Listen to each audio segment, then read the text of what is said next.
Quería pedir al Josu que leyera desde el versículo 1 al 9 de lo que habíamos estado viendo las semanas anteriores. Jehová dirigió su palabra a Jonás, hijo de Amitai, y le dijo: Levántate y ve a Nínive, aquella gran ciudad, y clama contra ella, porque su maldad ha subido hasta mí. Pero Jonás se levantó para huir de la presencia de Jehová a Tarsis, y descendió a Jope, donde encontró una nave que partía para Tarsis. Pagó su pasaje, y se embarcó para irse con ellos a Tarsis, lejos de la presencia de Jehová. Pero Jehová hizo soplar un gran viento en el mar, y hubo en el mar una tempestad tan grande que se pensó que se partiría la nave. Los marineros tuvieron miedo y cada uno clamaba a su Dios. Luego echaron al mar los enseres que había en la nave, para descargarla de ellos. Mientras tanto, Jonás había bajado al interior de la nave y se había echado a dormir. Entonces el patrón de la nave se le acercó y le dijo: ¿Qué tienes, dormilón? Levántate y clama a tu Dios. Quizá tenga compasión de nosotros y no perezcamos.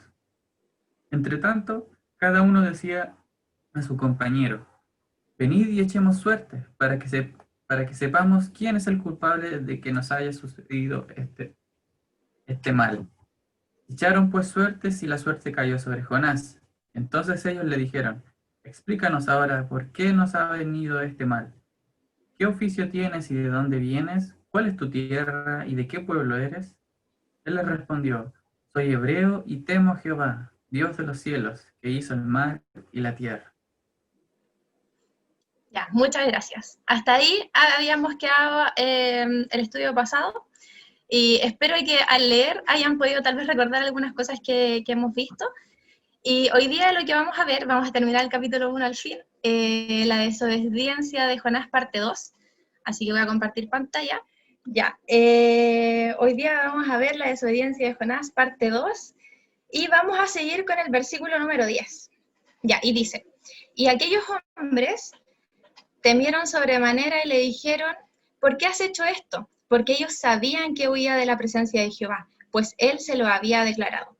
Y le dijeron: ¿qué haremos contigo para que el mar se nos aquiete? Porque el mar se iba embraveciendo más y más. Ya, acá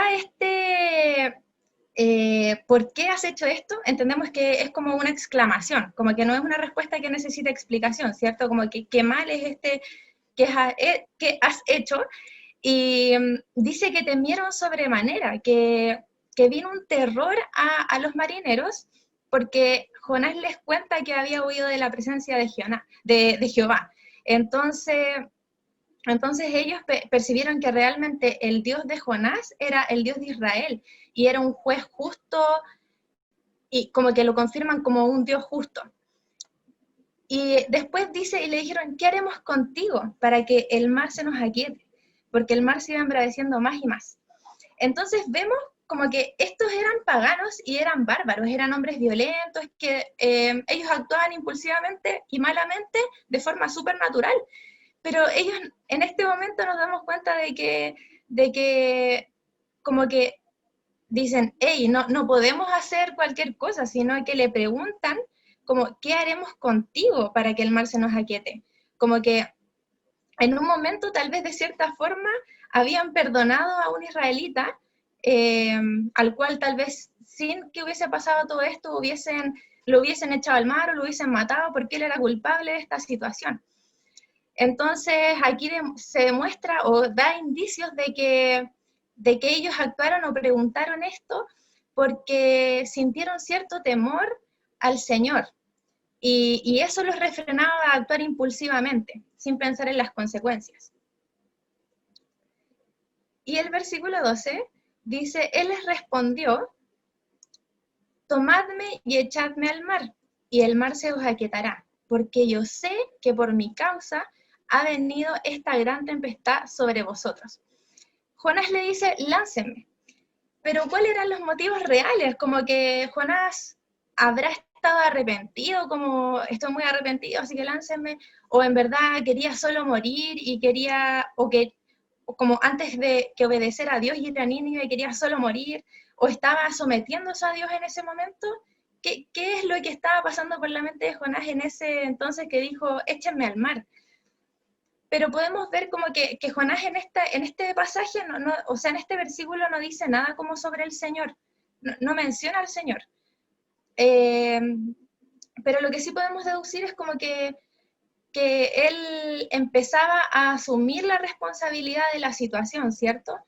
Pero no precisamente porque estuviese mirando al Señor, sino porque estaba mirando fijamente a los marineros, porque el carácter del marinero, lo que hacen los marineros de tener como cierta compasión, de tener, de perdonarlo, tal vez como no matarlo de inmediato, sino que, hey, este temor que sintieron los marineros hizo que Jonás como que saliera de ese estado de apatía y de indiferencia ante lo que estaba sucediendo.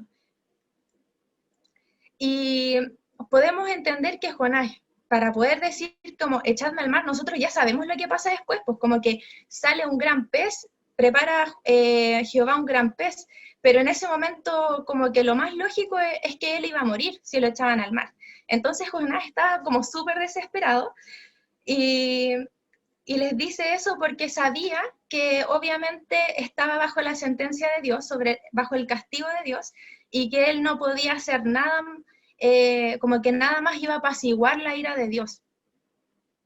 Y es súper dudoso que como que Jonás en ese momento como que estuviese dependiendo totalmente de la gracia del Señor, como que estuviese ahí sometiéndose como bajo la voluntad de Dios en ese momento. Como que es dudoso porque es como confuso pasar de un estado de rebelión contra el Señor y pasar de inmediato como a un estado de confiar genuinamente en el Señor. Pero entendemos que de cierta forma se somete al juicio que el Señor como que, si este es el castigo, lo voy a aceptar. Entonces asume su responsabilidad de cierta manera. Y el mar se os aquietará. O sea que reconoce que su muerte, porque eso era lo lógico que iba a pasar, como que él iba a ser echado al mar, y eso iba a servir como de expiación, como en pago, para que la tempestad pasara y los marineros se salvaran. Pero vemos también que dice, yo sé que por mi causa ha venido esta gran tempestad sobre vosotros. Jonás como que no discute con Dios, como que no le dice, ¿por qué me haces esto? No se queja, sino que asume su responsabilidad y asume su culpa. Y eso igual se puede tomar como un arrepentimiento genuino de cierta forma, porque reconoce como delante de los marineros eh, que Dios es justo de cierta manera, porque asume su responsabilidad, asume su castigo y lo considera justo. Entonces, se puede considerar como un arrepentimiento genuino cuando se presenta de esa forma ante los marineros, a pesar de que según la mirada humana pueda ser como un castigo, como esto lo que te está pasando no es justo. Pero vemos también que los marineros también lo consideran al Señor como juez justo, porque cuando echaron suertes, consideraron eso como algo que venía como una decisión de la voluntad divina, como de la voluntad del Señor. Y Keller hace una mención a que uno de los primeros pasos para tomar como conciencia espiritual es como pensamos como en alguien más, aparte de nosotros. Entonces Jonás como que en este versículo lo que estaba diciendo es como, ustedes están muriendo por causa mía, pero yo debería estar muriendo por ustedes. Soy el único con el que Dios está enojado, así que arrójenme. Como que eso es lo que podría interpretarse. Y Keller también habla sobre este modelo de la sustitución, de que es el amor que cambia la vida, es el amor sustitutivo, el que sustituye, es decir, que transforma la vida porque Dios vino al mundo en la persona de Jesucristo a morir por nosotros. Y la razón por la cual este modelo de la sustitución es tan transformador en la vida humana, en nuestras vidas, es porque también somos creados a imagen de Dios y esa es la manera en que Dios ama, ¿cierto? Entonces, cuando Jesús se refiere a a la señal del profeta Jonás en Mateo 12, y se llamó a sí mismo también uno más grande que Jonás, como que Keller dice que así como Jonás se sacrificó para salvar a los marineros, así también Jesús moriría para salvarnos a nosotros. Y voy a citar a un autor. Dice, el sacrificio de Jonás asume la función del chivo expiatorio, porque el sacrificio que hace los salva. Lo importante es que esta historia es en realidad la alusión precisa a una historia más grande y que nos atañe directamente. Lo que Jonás no pudo hacer, pero que su proceder anuncia, es hecho por Jesucristo. Él es quien acepta la total condenación. Jonás no es Jesucristo, pero él es uno de la larga lista de tipos de Jesús. Cada uno representa un aspecto de lo que el Hijo de Dios será en su totalidad. Y si es cierto que el sacrificio de un hombre que acepta su condenación puede salvar a otros a su alrededor, entonces es mucho más cierto cuando el que se sacrificó es el mismo Hijo de Dios. Es únicamente por el sacrificio de Jesucristo que el sacrificio de Jonás es de provecho y salva. Y en el Nuevo Testamento se ve esta cercanía como de Jonás a la muerte para salvar físicamente a los marineros como una señal de la muerte y resurrección de Jesús para salvarnos eternamente a nosotros. Y los comentaristas hacen un paralelo, que me gustaría mencionárselos, hacen un paralelismo con Marcos 4, donde acá se relata la experiencia que tuvo Jesús en la tormenta en el lago de Galilea, con sus discípulos ahí en la barca, donde Jesús calma la tempestad. Y en este paralelismo pasa que en Marcos 4 y en Jonás 1, ambos estaban acá en el agua, a bordo de barcos, embarcaciones. Estas dos fueron alcanzadas por tormentas, y estas dos tormentas se mencionan como violentas, como que fueron grandes tormentas. Y Jesús y Jonás también estaban durmiendo en aquella tormenta.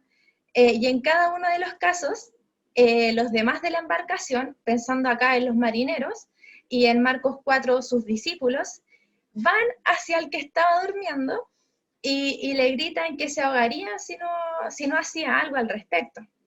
Entonces Marcos 4, como Jonás 1, podemos ver que hay una intervención milagrosa de parte del Señor, y ahí el mar se calmó.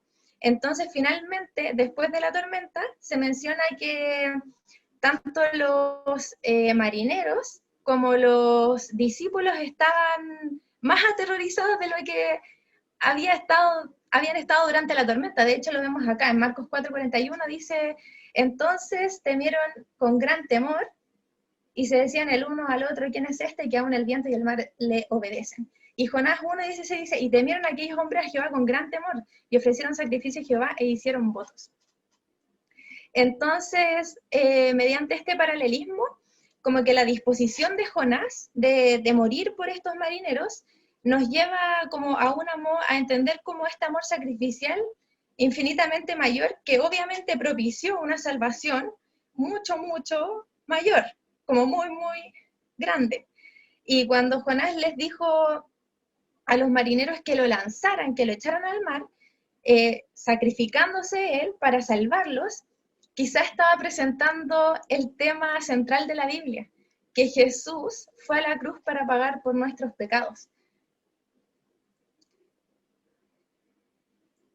Y continuamos. El versículo 13 dice, y aquellos hombres trabajaron para hacer volver la nada a tierra, mas no pudieron, porque el mar se iba embraveciendo más y más contra ellos. Como que podemos ver que estos hombres que yo les decían que eran violentos, que eran paganos, que eran malos, fueron movidos a misericordia. El Señor los movió a tener misericordia por Jonás, que estaba dispuesto obviamente a someterse al castigo que merecía. Cuando él se confiesa culpable, se inquietan, así como que se desesperan por salvarle la vida a Jonás, que era el único culpable. Entonces podemos entender que el Señor como que toca el corazón de estos marineros y ellos pudieron como ver con mayor claridad lo grave que era huir del Señor, desobedecer al Señor.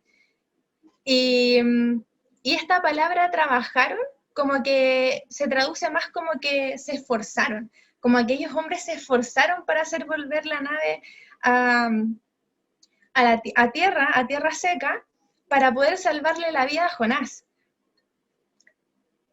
Y el 14 dice, entonces clamaron a Jehová y dijeron, te rogamos ahora, Jehová, que no perezcamos nosotros por la vida de este hombre, ni pongas sobre nosotros la sangre inocente, porque tú, Jehová, has hecho como has querido. Te rogamos, te rogamos como que es en exclamación, como tiene como cierto énfasis de súplica en el hebreo, y el profeta acá como que nos explica que ellos ya estaban como persuadidos que el Dios de Jonás era el Dios y único Dios, y no había otro Dios. Y que Jonás era profeta porque, como habíamos visto en el versículo 10, ya les había dicho que huía de la presencia de Dios por evitar ir a Nínive. Y a la vez también pudieron darse cuenta estos marineros que Jonás estaba también frente al juicio de Dios por su desobediencia. Pero aún así, a pesar de todas esas cosas, se dieron cuenta de todas esas cosas. Y aún así quisieron como salvar su vida, salvarle la vida, porque temían al Señor. Y en la parte que dice, porque tú, Jehová, has hecho como has querido, algunos lo traducen como en tiempo presente, como que diría, porque tú, Jehová, haces lo que quieres. Pero los tiempo pasó en el hebreo, y este tiempo en el hebreo incluye como ambos tiempos, a menudo, no siempre, pero muchas veces sucede que ocupa ambos tiempos. Entonces se diría como has hecho y haces lo que has querido y quieres, como que ese es el sentido del pasaje. Entonces, acá como que los maestros dan como por seguro como el principio de que la voluntad de Dios es buena y que también es justa, y que lo que Dios decreta es justo también, más allá de cualquier interpretación. Entonces es necesario esto señalar que los marineros no hablan como vanamente de la voluntad divina de Dios, como con el fin de excusarse, como para que arrojar a Jonás al mar no se les tome como pecado, sino que el Señor les muestra de cierta manera el propósito que él tenía, como que era evidente lo que tenían que hacer. La tormenta no se iba a quietar, no iba a parar la tormenta hasta que lanzaran a Jonás. Entonces lo que hacen ellos es tomar tal vez este conocimiento, no es que Dios les haya hablado, sino que por lo que sucede, toman tal vez conocimiento de Dios como una segura regla a seguir, y a la vez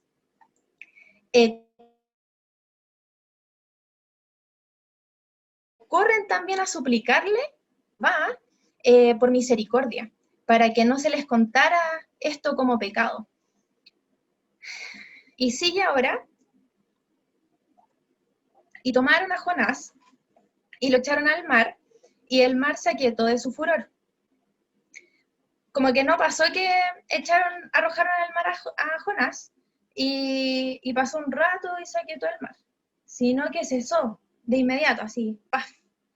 Entonces eso viene a probar como que de verdad Jonás está bajo el juicio de Dios, y que la tormenta expresaba el enojo de Dios hacia Jonás, y que se apartó cuando Jonás fue lanzado al mar. Entonces hacen este paralelismo los comentaristas de que así como el sacrificio al arrojar al mar a Jonás, así fue como el sacrificio de Jesús fue llamado propiciación, como que la que implica que Cristo enfrentó la ira de Dios sobre el pecado en esa cruz, y todo el mal, todo lo enfrentó en aquella cruz para ponerse en nuestro lugar y llevar el castigo que nosotros merecíamos. A quien Dios puso como propiciación por medio de la fe en su sangre para manifestar su justicia a causa de haber pasado por alto en su paciencia los pecados pasados. Y Él es la propiciación por nuestros pecados, y no solamente por los nuestros, sino también por los de todo el mundo.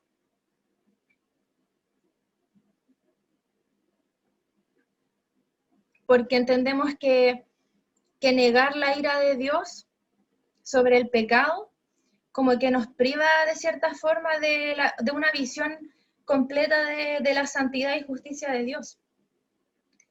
Como que sería privarnos de un atributo del Señor también. Y eso también puede hacer que mengue tal vez nuestra alabanza, nuestro amor hacia Jesús, por lo que Jesús soportó por nosotros. Jonás en este caso fue castigado por su propia desobediencia, pero Jesús como que tomó la completa condenación, de manera que no hay ninguna hora para nosotros. Y igual podemos entender como que Jonás, de cierta forma, en ese momento, justo en ese momento, tal vez no estaba confiando completamente en los planes del Señor. Como que él no estaba, el Señor no estaba comprometido con su bienestar total. Como que, ¿por qué me estás enviando a Nínive si eso no es? Pero en verdad los planes del Señor son, la voluntad del Señor es buena, agradable y perfecta. Y un Dios que nos sustituye, un Dios que sufre por nosotros, de modo que nosotros quedemos libres de toda condenación, es un Dios en el que podemos confiar y podemos entender que nos ama con un profundo amor. Pero también entendemos que acá Jonás desconfía de la bondad de Dios, pero Jonás no sabía nada de la cruz.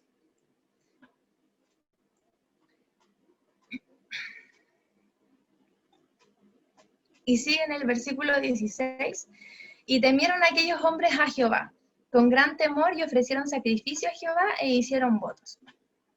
Acá el profeta como que nos cuenta que producto de lo que había sucedido, cesó el mar, o sea, cesó la tormenta, tuvieron temor a Jehová, y ocupa el nombre Yahvé, que es el nombre personal hebreo que denota como esa relación salvífica y personal con el Señor. Pero habíamos dicho anteriormente que este temor, como que muchas veces los hebreos lo usaban como en un sentido general y como que implicaba adoración. Entonces, pues, en este versículo, cuando dice gran temor, como que hay algo adicional, como que nos hace entender que es un significado más restringido este gran temor. Como que Jonás nos quiere decir que no solo habían sido tocados por el temor de Dios, sino que también los marineros como que tenían, como que se habían dado cuenta de que Dios era el único Dios. Y yo creo que sin duda en ese momento ese temor, como de ese gran temor, los condujo como a tener conocimiento de la verdad, a ese conocimiento verdadero y darse cuenta de que cuando clamaron a sus dioses y todas las supersticiones y ídolos que tenían, no eran simples ídolos. Entonces, Calvino sugiere que este gran temor por parte de los marineros como que no implica que hayan sido transformados, como que después de eso se hayan dedicado al Señor, que como que no se trataba de una conversión real, de que ellos hayan sido como hombres nuevos, nuevas criaturas en el Señor, que hayan rendido sus vidas, sino que dice que temieron en gran manera, con gran temor, pero porque el Señor fue el que los impulsó a cómo hacer esta confesión. Pero no sabemos si los demás tal vez después, los demás marineros como que avanzaron en esta relación con el Señor, después de haber conocido la verdad, de darse cuenta que Él era el único Dios, no sabemos qué es lo que sucedió después. Esperemos que tal vez hayan tenido, hayan sido salvos y hayan realmente testificado del Señor. Y como que simplemente podemos decir que tal vez se pudieron haber visto forzados a confesar en ese momento por el juicio que vieron que estaba frente a Jonás, pero no lo sabemos. Y después dice, ofrecieron sacrificio a Jehová. Antes se tenía como la costumbre de ofrecer sacrificios a los ídolos, pero ahora ellos como que, porque adoraban a los ídolos, entonces les presentaban sacrificios. Pero ahora ellos ofrecieron sacrificio a Jehová, es decir, que adoraban a Jehová, porque eso era lo que los sacrificios significaban, ¿cierto? Entonces cuando percibieron que este asunto era por la voluntad de Dios, se vieron obligados a dar testimonio de que Dios era el Dios verdadero, y Calvino como que se hace esta pregunta, que igual yo quedé pensando, y nos podríamos preguntar si ese sacrificio agradó a Dios, el sacrificio que hicieron los marineros, porque el Señor en el pasado, o sea, el pueblo de Israel eran idólatras, como que estaban contaminados de cierta forma sus sacrificios, y al Señor no le gustaban esos sacrificios, porque estaban contaminados, como que los repudiaban. Entonces, este sacrificio de los marineros, Calvino dice como que no agradó a Dios este sacrificio que hicieron. Pero digamos que por accidente agradó a Dios, como externamente agradó a Dios, porque así Dios mismo se propuso hacer conocer su gloria. Entonces era voluntad de Él que este acto de que ellos ofrecieran sacrificio a Él, testificara de su gloria. Entonces nos hacemos esta pregunta: ¿podrá ser que una obra no agrade a Dios y aún así valga para manifestar su gloria? Personalmente estuve mucho tiempo pensando en esto, pero personalmente creo que podría ser, hay muchas cosas obviamente que a Dios no le agradan, pero Dios en su autoridad, siendo el Dios de todas las cosas poderoso, Él puede usar aquellas cosas para manifestar su gloria. Eso es lo que creo personalmente.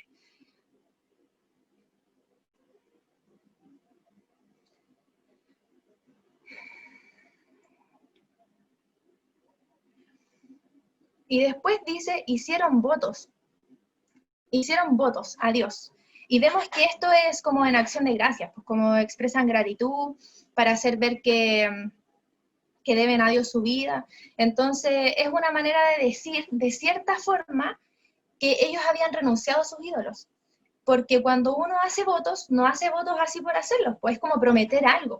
Entonces cuando uno hace votos a Dios es como que tienen que estar acorde como a una norma y tienen que estar guiados por Dios y la finalidad tiene que ser como testificar del Señor.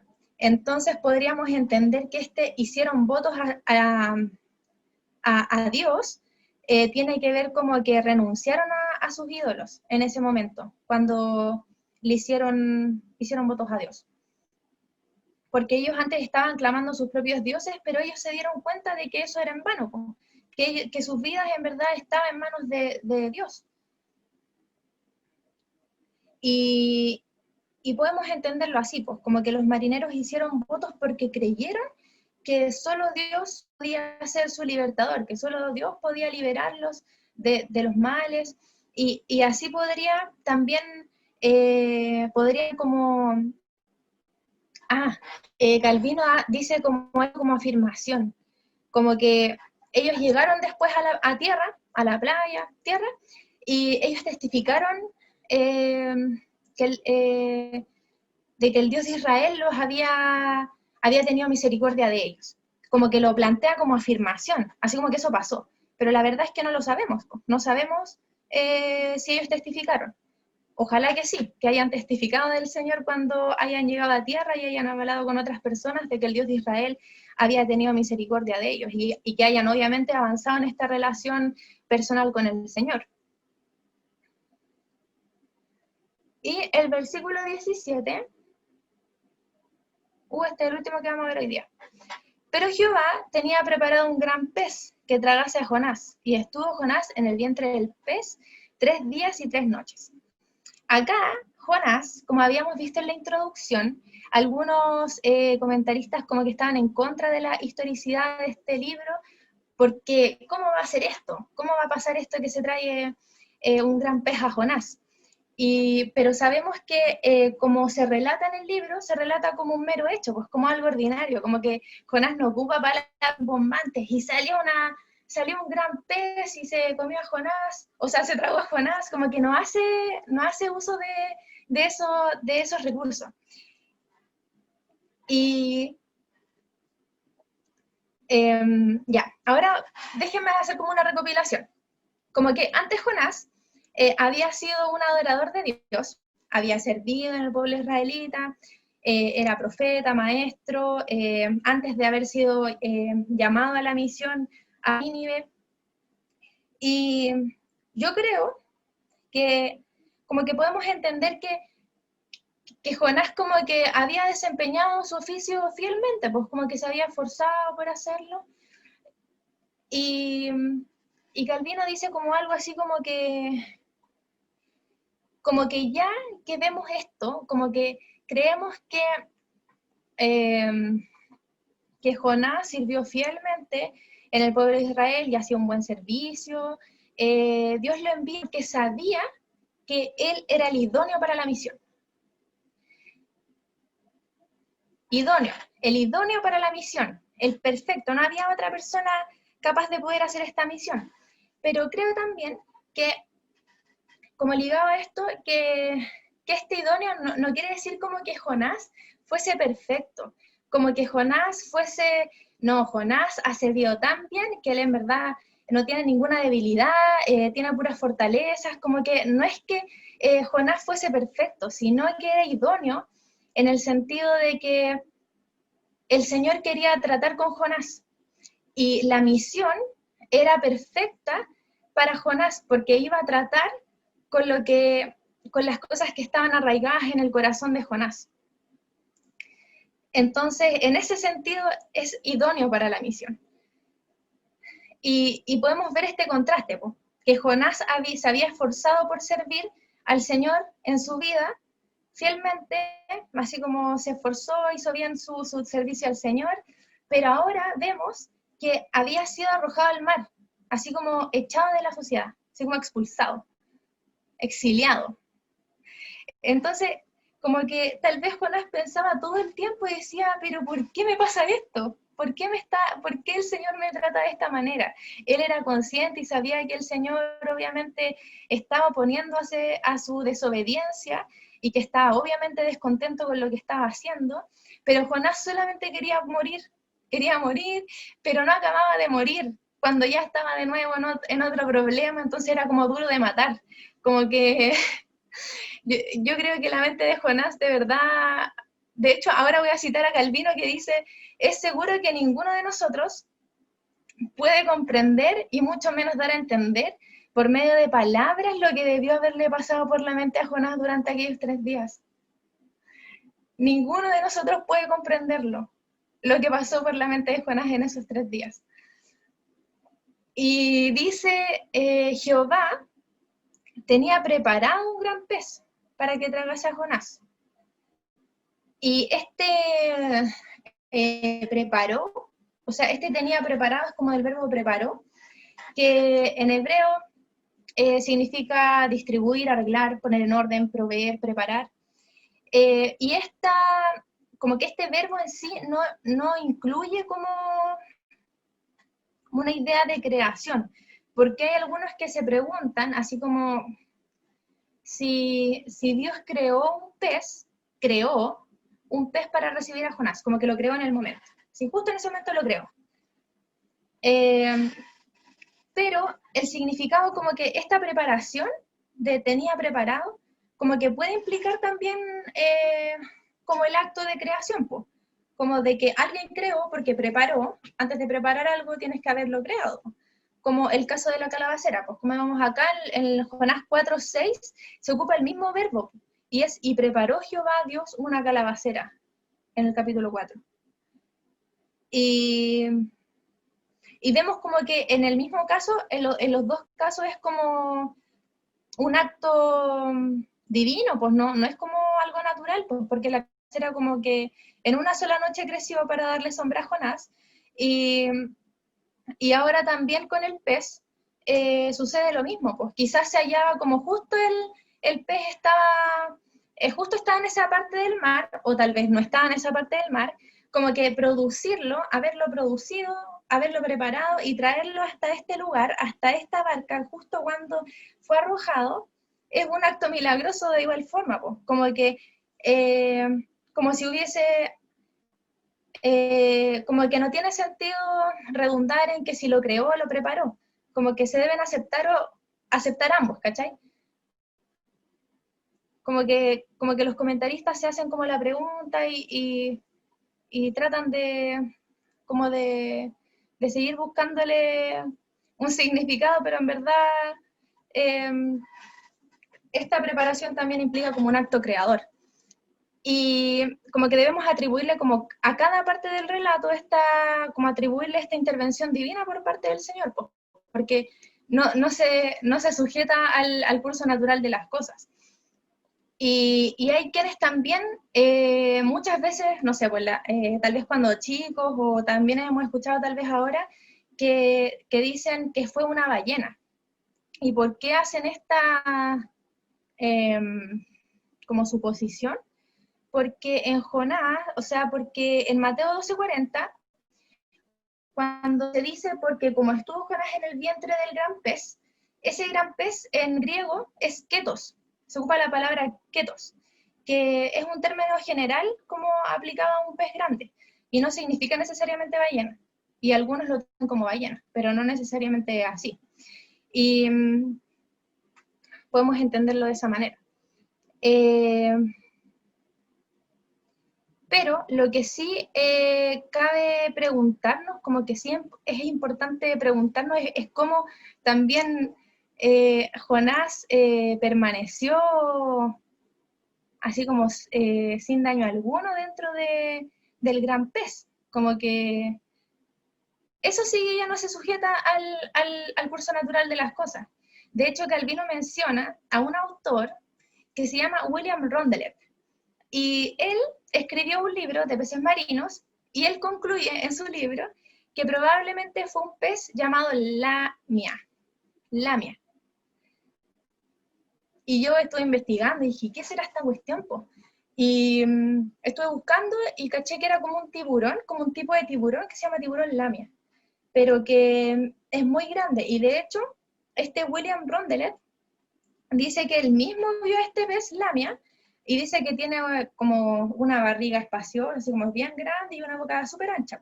Entonces, que podría tragarse a un hombre. Como que eso podría pasar.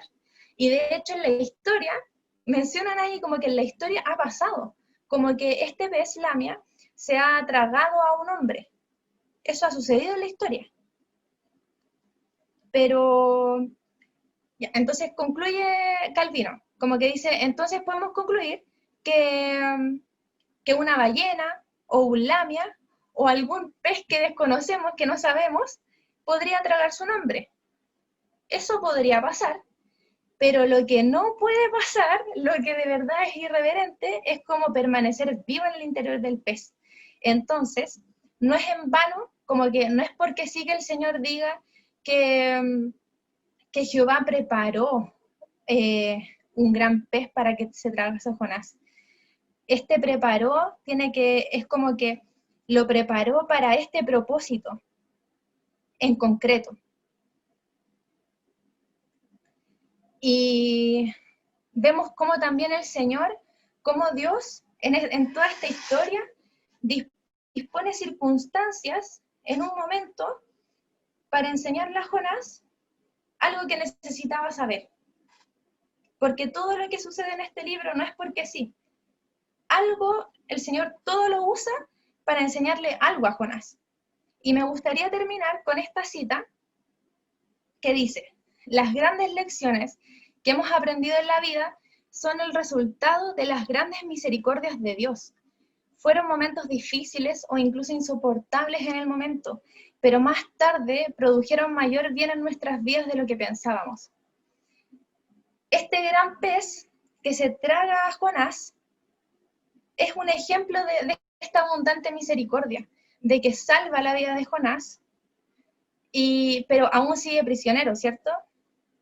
Entonces, ¿qué es lo que quería hacer Dios? ¿Qué es lo que quería? Y es un misterio, porque lo vamos a ver en el segundo capítulo la próxima semana. Así que Dios les bendiga.